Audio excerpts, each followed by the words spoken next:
Bagaimana cara agar khusyuk dalam beribadah? Cara khusyuk dalam beribadah, cara pertama ialah kita harus sadar bahawa yang kita lakukannya adalah bermunajah kepada Allah. Ibadat maksudnya pun ibadat sembahyang, dan namanya khusyuk biasa sembahyang. Yang membantu untuk khusyuk sembahyang pertama dawam wudu. Dawam wudu, alian dawam zikir, alian gila zuhud fit dunia. Mana ada perkara yang sulit untuk bisa khusyuk dalam ibadah. Tanya menyolah mati mentang terikat ke dunia. Mana zuhud anda boleh adam ihtimam, tidak mementingkan dunia. Zuhud berharta nanti nanti mana zuhud zuhud berharta nanti ada keterangan kitab.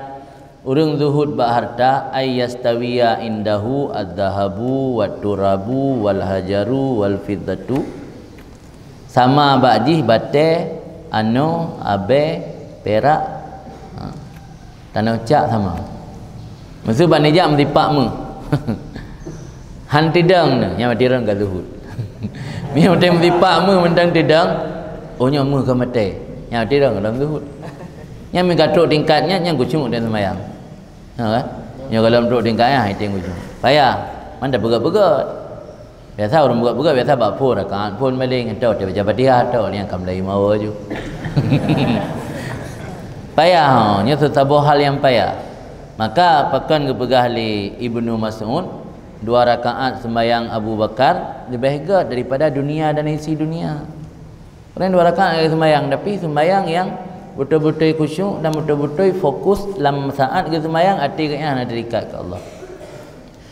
Itu yang sembahyang yang membohongi diri sendiri, sembahyang membohongi diri sendiri.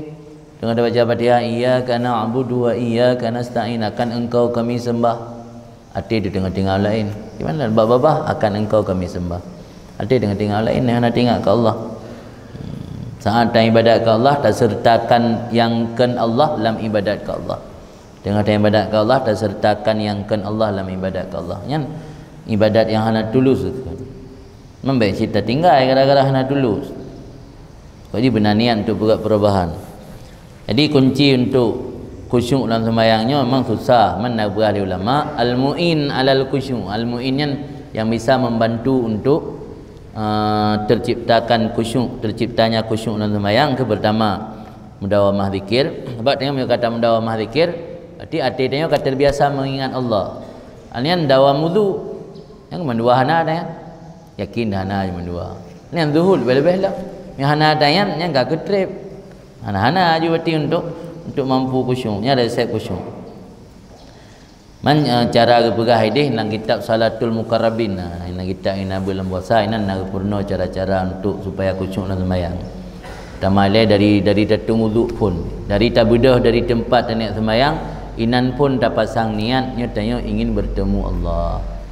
Urang kena merompak dengan pejabat mentang hanjib menan-menan, hanjib bang budak muka kalau gerah bajai ana rapi langsung merompak kan ana layak. Ketika tanya kata yakini, kata pasang prinsip ingin bertemu dengan Allah dalam keadaan yang penuh keadaban, yang kinan baru menimbulkan kekhusyukan. Ya saat ada bahkan kalangan sahabat-sahabat zaman urang-urang kalangan tabi'in yang ada takbir pangsan. Nah cerita mengatua lunan yang pangsan dari takbir. Karena betul-betul gehayati gaknya tengah berdiri di hadapan satu zat yang mana selamanya zatnya ge atur kehidupan tanya tak pernah henti. Dalam setiap desahan nafas tanya selalu hana pernah hilang daripada muraqabah Allah. Allah selalu awasi tanya. Ibarat je nata nekalan bab TV orang matai bantuan yang klik terharu boleh. Ya padahal bantuan bantu ibi beruh sawa bungkuh minyak bi moli ka klik. Ha ni TV kan? Orang yang kasih tu pemulung bantuan ijuk saka beruh ka klik nampak. Yang padahal lang minitnya lagi bantu kamu perlu tun kau lika anai bantu dan perlu tun ukur pintu anai bantu. Tapi terklikkan link. Pakai tanya yang gaduh oleh Allah melalui mentang baklang rahim mak dia sampai kata terbit. Hana merasa tanya di hadapan Allah nya hana merasa sepu karena hana pernah terfikir nikmat Allah kaya hana merasa kaya menyorong ka gerasakan atayan ketika gedang di kena sembayangan nyainan gemetar luar biasa na rasa takut kita tanya gedang iku sira raja yang ke hal-hal lagi yang tak hadir dalam hati baru tercipta khusyuk dikan kan mudah hana resep mesti tinggal tegan tombol khusyuk hana pu tombol dah tegan mengaku khusyuk hana kalau lagi main game mana dia tinggal tegan pu kan nah power ataupun apa nam untuk tambah bateri jangan lu jadi main game nanti